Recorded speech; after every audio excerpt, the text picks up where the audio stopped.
ಅರೆ ಕಡಿಮೆ ಹಾಕು ಆದ್ರೆ ಅಸಲಿ ಹಾಕು. MDH ಕಾಶ್ಮೀರಿ ಕೆಂಪು ಮೆಣಸಿನ ಪೌಡರ್.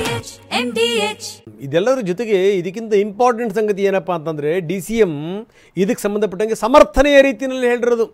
DCM ಮಾತಾಡಿದರೆ ಹೌದು ಬೇರೆ ಆಯ್ಕೆ ನಮಗೇನಿದೆ ಅಂತ ಕೇಳಿದ್ದಾರೆ DK Shivakumar.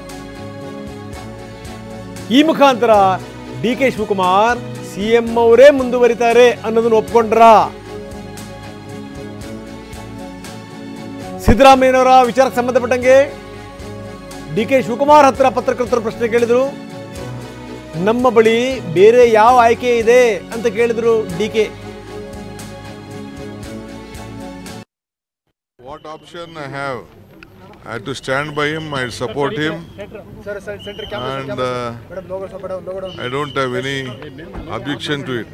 Whatever the party high command tells and whatever he desires, it will be fulfilled. What option I have? I have to stand by him, I support him, and I don't have any objection to it. Whatever the party high command tells and whatever he desires, it will be fulfilled. What option I have? I have to stand by him, I support him, and I don't have any objection to it. Whatever the party high command tells and whatever he desires, it will be fulfilled. What option I have? I have to stand by him, I support him, and I don't have any objection to it. Whatever the party high command tells and whatever he desires, it will be fulfilled. I don't want to discuss anything. All lakhs of workers have supported this party. It is not only DK Shivakumar. ಇದೇನಿದು ಸಂಗತಿ?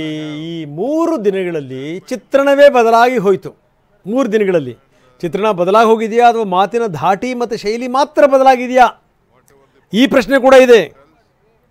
What option I have? ಇದು DK ಕೇಳ್ತಿರುವಂಥ ಪ್ರಶ್ನೆ.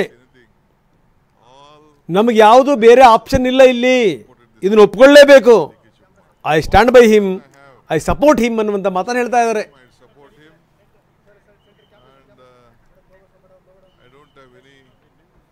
ಬರೀ ನಮ್ಮ ಪ್ರತಿನಿಧಿ ಪ್ರಸನ್ನ ಈಗ ನಮ್ಮೊಂದಿಗೆ ನೇರ ಸಂಪರ್ಕದಲ್ಲಿದ್ದಾರೆ. ಪ್ರಸನ್ನ, ನೋಡಿ, ರಾಜಕೀಯದ ಗಣಿತ ಅರ್ಥ ಆಗಲ್ಲ ಅನ್ನಲಿಕ್ಕೆ ಇದು ಬೆಸ್ಟ್ ಎಕ್ಸಾಂಪಲ್. 2+2 ಅದು 5 ಬೇಕಾದ್ರೂ ಆಗ್ಬೋದು, 3 ಬೇಕಾದ್ರೂ ಆಗ್ಬೋದು, 0 ಬೇಕಾದ್ರೂ ಆಗ್ಬೋದು ಅನ್ನುವಂಥದ್ದು.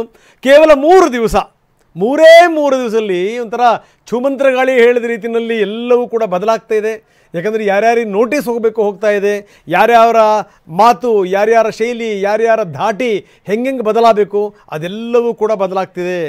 ಲ್ಯಾಂಗ್ವೇಜ್ ಆ್ಯಂಡ್ ಬಾಡಿ ಲ್ಯಾಂಗ್ವೇಜ್ ಎಲ್ಲವೂ ಕೂಡ ಬದಲಾಗ್ತಾ ಇದೆ. ಯಾಕಂದರೆ ಸಿದ್ದರಾಮಯ್ಯನವರು ಹೇಳಿದ್ದು ಹೌದು 5 ವರ್ಷ ನಾನೇ CM, ಈ ಬಗ್ಗೆ ನಿಮ್ಗೆ ಅನುಮಾನ ಯಾಕೆ ಅಂತ. ಇನ್ನು DCM ಹೇಳ್ತಾರೆ ನನ್ನ ಹತ್ರ ಏನು ಆಪ್ಷನ್ ಇದೆ ಅದನ್ನು ಒಪ್ಕೊಳ್ಳೇಬೇಕು, ಹೈಕಮಾಂಡ್ ಏನು ಹೇಳುತ್ತೋ ಅದೇ ಫೈನಲ್ ಅನ್ನೋದ್ರ ಮುಖಾಂತರ.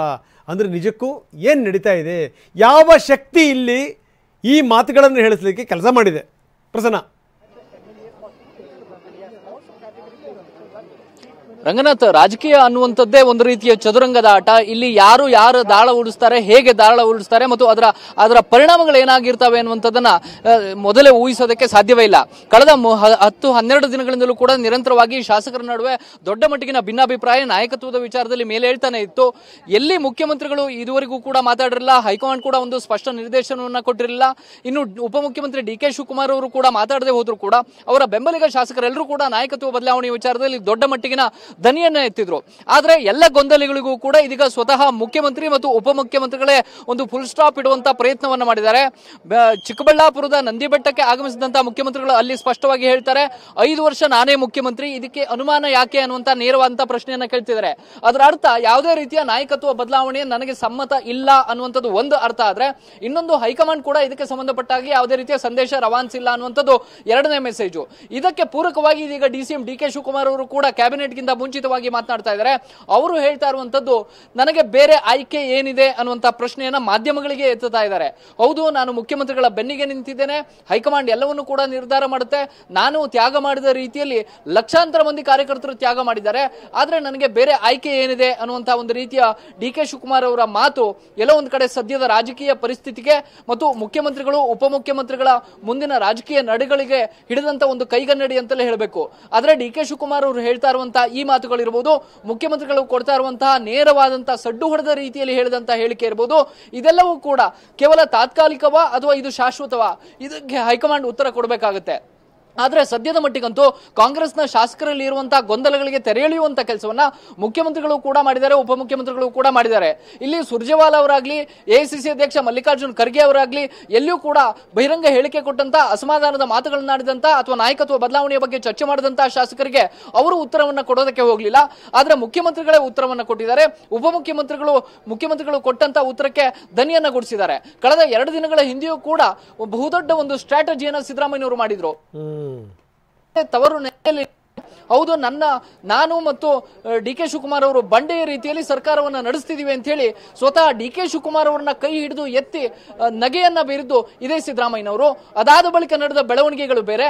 ಆದ್ರೆ ಇವತ್ತು ಮುಖ್ಯಮಂತ್ರಿ ಸಿದ್ದರಾಮಯ್ಯನವರು ಕೊಟ್ಟಂತ ಸ್ಟೇಟ್ಮೆಂಟ್ ಮತ್ತು ಅದಕ್ಕೆ ಪೂರಕವಾಗಿ ಡಿ.ಕೆ. ಶಿವಕುಮಾರ್ ಅವರು ಕೊಟ್ಟಂತ ಸ್ಟೇಟ್ಮೆಂಟ್ ಅನ್ನ ಗಮನಿಸಿದ್ರೆ ಇದು ಮುಂದಿನ ಸಮರಕ್ಕೆ ನಾಂದಿಯಾ ಅಥವಾ ಇದೊಂದು ತಾತ್ಕಾಲಿಕವಾದಂತ ಸೀಸ್ ಫೈರ್? ಈ ರೀತಿಯ ಹಲವಾರು ಅನುಮಾನಗಳು, ಪ್ರಶ್ನೆಗಳು ಮೂಡ್ತಾವೆ. Ranganath, yes you are right Prasanna. ಇದು ಅಂತ್ಯನೋ ಅಥವಾ ಆರಂಭನೋ ಇದೇ ಒಂದು ಪ್ರಶ್ನೆ. ಯಾಕಂದರೆ ಇದ್ದಕ್ಕಿದ್ದಾಗನೇ ಈ ರೀತಿ ದನಿಗಳು ಬದಲಾಗ್ಬಿಡ್ತವೆ ಅಂತಂದ್ರದ ಕಾರಣ ಏನು? ಯಾರ್ಯಾರು ಪರವಾಗಿ ಹೇಳಿರ್ತಾರೆ, ಪರವಾಗಿ ಜಯಘೋಷಗಳನ್ನು ಮೊಳಗಿಸಿರ್ತಾರೆ, ಅಂಥವ್ರ ವಿರುದ್ಧ ನೋಟಿಸ್ ಹೋಗುತ್ತೆ ಅಂದ್ರೆ ಅರ್ಥ ಏನು? MDH ನ ಕಿಚನ್ ಕಿಂಗ್ ಕಿಚನ್ ಅಲ್ಲಿದ್ರೆ ನಾವು ಎಲ್ಲವನ್ನು ಮಾಡಬಹುದು. ಬೆಂಗನ್ ಕ ಬರ್ತಾ, ಆಲೂ ಗೋಬಿ, ಬಿಂಡಿ ಮಸಾಲಾ, ಇನ್ನೂ ಬಹಳಷ್ಟು. MDH